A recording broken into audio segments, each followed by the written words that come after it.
A healthy diet plan for weight loss should focus on providing your body with essential nutrients while creating a calorie deficit.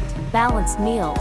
Aim for balanced meals that include a mix of lean protein, complex carbohydrates, and healthy fats. Portion control. Be mindful of portion sizes to avoid overeating. Reduce processed foods. Minimize or eliminate processed and sugary foods.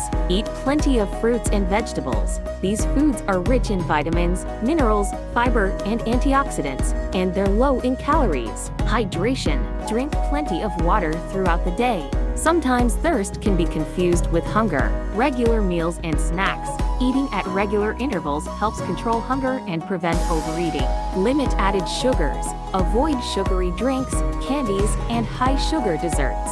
Check food labels for hidden sugars. Choose healthy snacks. Opt for snacks like Greek yogurt, a handful of nuts, or fresh fruit when you need a snack. Include fiber. High-fiber foods, like whole grains and legumes, can help you feel full for longer. Limit saturated and trans fats. Reduce your intake of saturated and trans fats, typically found in fried and processed foods. Regular exercise. A healthy diet should be paired with regular physical activity. Mindful eating. Pay attention to what you're eating, savor each bite, and eat without distractions. Track your progress. Keep a food diary to track what you eat and your progress.